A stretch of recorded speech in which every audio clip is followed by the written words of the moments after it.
ओम श्री परमात्मा नमः। मैं प्रोफेसर हृदय अवस्थी अपने परम पूज्य गुरु जी वेद मूर्ति तपोनिष्ठ गीता उपनिषद दर्शन शास्त्र विशेषज्ञ प्रोफेसर पंडित भगवत शरण शुक्ल जी के साथ में आप सभी का Awasthi Ayurveda anatomy yoga and spirituality channel पर हार्दिक स्वागत करता हूं।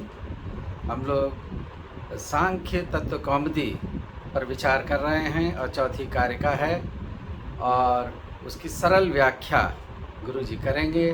तो हम लोग चलते हैं गुरु जी की ओर। नमोस्तुनंताय सहस्रमूर्तये सहस्रपादाक्षिशिरोरुबाहवे सहस्रनाम्ने पुरुषाय शाश्वते सहस्रकोटियुगधारिणे नमः। कृष्णाय वासुदेवाय हरे परमात्मने प्रणतक्लेशनाशाय गोविंदाय नमो नमः।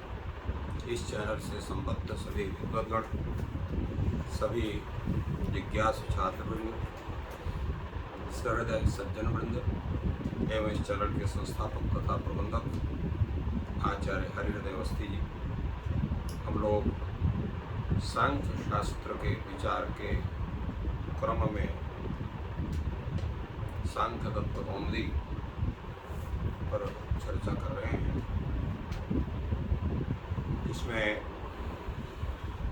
हम लोग सांख्य शास्त्र के आधार पर कितने प्रमाण होते हैं, उन प्रमाणों का क्या स्वरूप है, इस विषय पर चर्चा चल रही है। इस कारिका की सामान्य व्याख्या हुई कि संप्रति विशेष विचार सांख्य तत्व कौमुदी के आधार पर किया जा रहा है। आचार्य वाचस्पति मिश्र ने त्रिविधम प्रमाणमिष्टम की व्याख्या कहा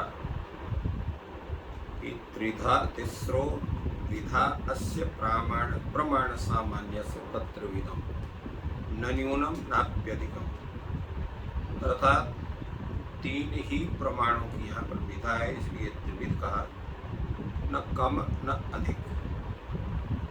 अब उन तीनों का लक्षण क्या है, तीन प्रमाण कौन से तीन प्रमाण हैं, क्या स्वरूप है और प्रमाणों को क्यों माना जाता है, इस पर बड़ा सुंदर विचार आचार्य वाचस्पति मिश्र जी ने किया है। इसलिए वो प्रश्न करते कथम पुनस्ताह विधा, वो प्रमाण कौन कौन से हैं, कौन कौन से प्रकार हैं।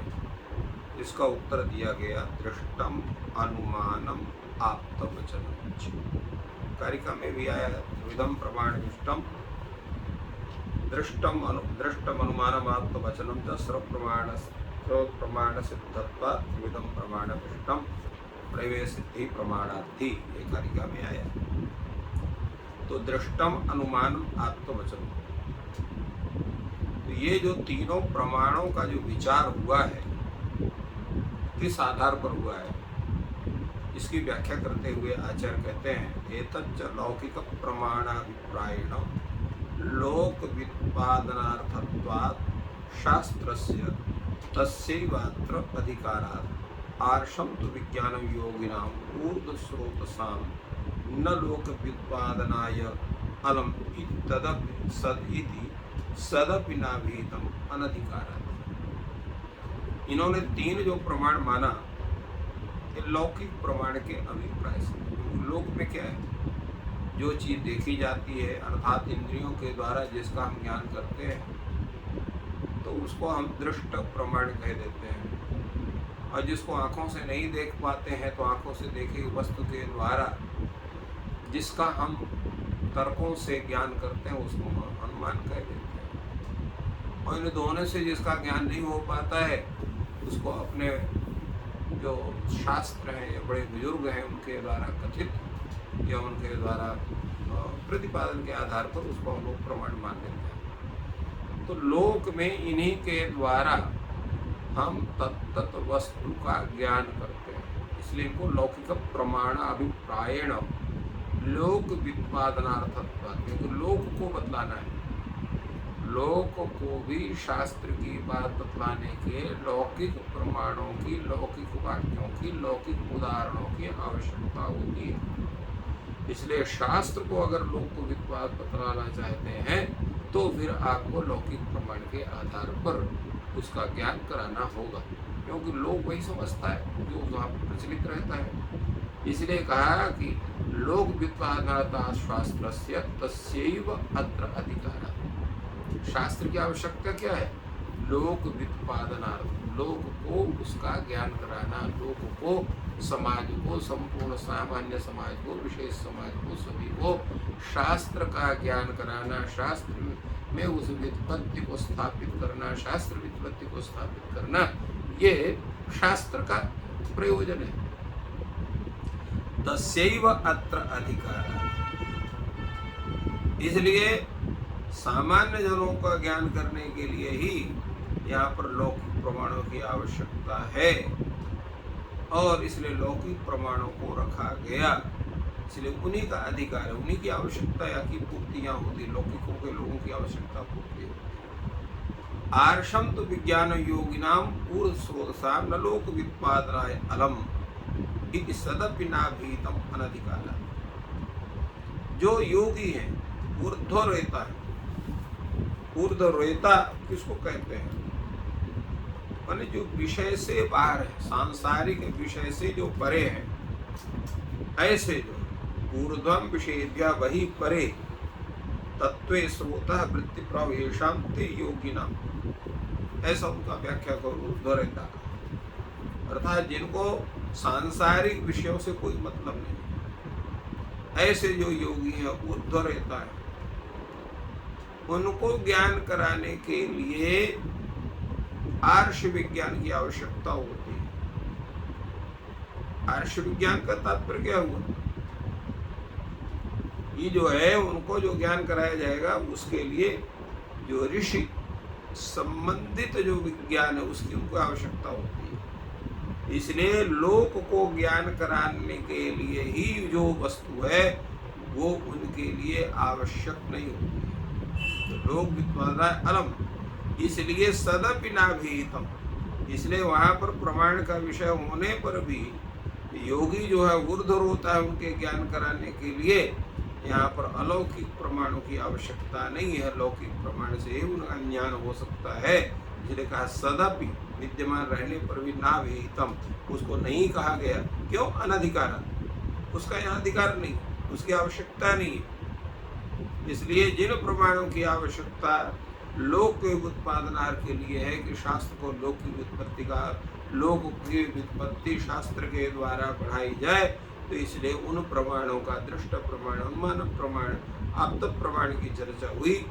और जो आर्षम तो विज्ञान योगी नाम, जो योगी हैं, ऊर्ध्वरेता हैं, उनका जो है आर्ष विज्ञान, उनका जो ज्ञान है वो आर्ष विज्ञान है। तो आर्ष प्रमाण की ज्ञान कराने के लिए उनके लिए उसकी आवश्यकता नहीं है, स्वतः उनको ज्ञान होता है। इसलिए लोक व्युत्पादनार्थ जो प्रमाण है उनके लिए उनकी आवश्यकता नहीं होती है। इस तरह से प्रतिपादन किया। आगे कहते हैं स्यादेतत् महाभून न्यूनम अधिकम तु कस्मान्न भवति संगिरन्ते ही प्रतिपादना उपमादिन्यपि प्रमाणानि इत्यतः सर्व प्रमाण सिद्धत्वात् इति एष्वेव दृष्टानुमानाप्त वचने सर्वेषां प्रमाणनं सिद्धत्वात् अंतर्भावादित्यर्थ एतच्च उत्पादयिष्यते इत्युक्तम्। मैं ठीक है भाई, आपने तीन प्रमाणों की चर्चा की है, ठीक है, न्यून न हो, मैंने तीन प्रमाण तो मान लिए जाए, किंतु अधिक क्यों न मान लिए जाए? अगर कोई ऐसी बात है जिसका तीन प्रमाणों के द्वारा कार्य सिद्ध नहीं होता है, तो चतुर्थ प्रमाण, पंचम प्रमाण का भी स्वीकार कर लेना चाहिए। अधिकम तो कस्मान्न भवति, अधिक क्यों नहीं माने जा सकते, ये प्रश्न होता है। इसका उत्तर वाचस्पति मिश्र देते हैं संगिरन्ते ही प्रतिभा उपमानादीन्यपि प्रमाणानि, क्योंकि बहुत से प्रतिवादी लोग हैं, नैयायिक हैं, नैयायिक लोग हैं जो कि जो उपमान प्रमाण को भी मानते हैं। कुछ लोग जो अर्थापत्ति को भी प्रमाण मानते हैं, तो उपमान प्रमाण, अर्थापत्ति प्रमाण, उपमान प्रमाण को नैयायिक लोग विशेष रूप से मानते हैं, अर्थापत्ति प्रमाण को विशेष रूप से मीमांसक मानते हैं। तो इनको क्यों न मान लिया जाए? तो उस प्रकार गया कि ठीक है, उपमान आदि प्रमाण है, परंतु इसमें कहा सर्व प्रमाण सिद्धत्वात्, ये जो प्रमाण तीन माने गए हैं, इन्हीं तीनों प्रमाणों में ही अन्य प्रमाणों का भी अंतर्भाव कर लिया जाता है। एष्वेव दृष्टानुमानात्मवचनेषु, ये जो 3 प्रमाण हैं, प्रत्यक्ष प्रमाण, अनुमान प्रमाण और शब्द प्रमाण, इन्हीं तीनों प्रमाण सर्वेषां प्रमाणानां सिद्धत्वात्, सभी प्रमाण सिद्ध हो जाते हैं। सर्व प्रमाण सिद्धत्वात् का मतलब क्या है? सर्वेषां प्रमाणानां सिद्धत्वात्, सभी प्रमाण सिद्ध होते हैं। अर्थात इन्हीं तीनों प्रमाणों में जो अन्य लोगों के द्वारा अलग अलग प्रमाण माने गए हैं, उनका इन्हीं में अंतर्भाव हो जाता है, अर्थात इन्हीं के अंतर्गत वो समाहित हो जाते हैं। वो कैसे समाहित होते हैं, इस पर हम लोग आगे के विषय में चर्चा करेंगे। और आज इन तीनों प्रमाणों के विषय में, फिर इनकी आवश्यकता किसके लिए, ये तदर्थ, इस पर विचार हम लोगों ने किया। तो इस प्रकार गुरुजी ने बहुत सरल अर्थों में प्रमाण के संदर्भ में बताया, और चौथा और पांचवा प्रमाण क्यों नहीं मानते हैं, इस पर आगे चर्चा गुरुजी करेंगे। और बहुत ही उपयोगी चर्चा होगी, जो ज़्यादातर BAMS प्रथम वर्ष में और योग और अन्य छात्रों के लिए बहुत ही उपयोगी है। परीक्षा उपयोगी प्रश्न इसमें आते हैं। और आपका दिन शुभ हो, ईश्वर आपकी सहायता करें। धन्यवाद।